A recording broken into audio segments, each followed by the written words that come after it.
Hi అందరికీ. Blouse భుజాలు జారే సమస్య అస్సలు ఉండదండి. కటింగ్లో ఈ టిప్ని ఫాలో అయ్యారంటే చూడండి, షోల్డరు ఎదరికి వచ్చేలా కట్ చేశాను. ఫ్రంట్ భాగం మీరు యథావిధిగా బ్యాక్ని వేసే టిక్ మార్క్ చేసుకున్నాక ఫ్రంట్ కట్ చేసే ముందు ఇలా చెయ్యండి. పావించు షోల్డర్లు ఎదరికి జరపండి.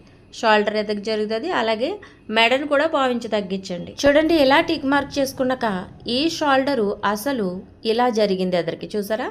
అలాగే మెడ దగ్గర కూడా పావించు తగ్గించారు.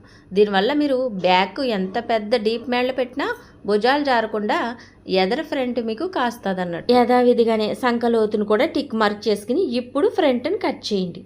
ఈ టిప్స్ని అయితే మీరు కటింగ్లోనే ఫ్రంట్కి ఫాలో అయ్యారంటే అస్సలు భుజాలు జారే సమస్యని చెక్ పెట్టచ్చు. దీంతో పాటు ఇంకొక చిన్న టిప్ అయితే ఉంది. అది ఎప్పుడు మనం ఫాలో అయ్యేదే, ఏదో కాదు. చూడండి, ఇక్కడ మనకి మెడల వైపు నుంచి క్రాస్గా చిన్న పావించు ముక్క తీసేసారనుకోండి, అసలు భుజాలు జారే సమస్య అనేది ఉండదండి. మరి ఫ్రంట్ టిప్ నచ్చితే లైక్ చేయండి. బాయ్.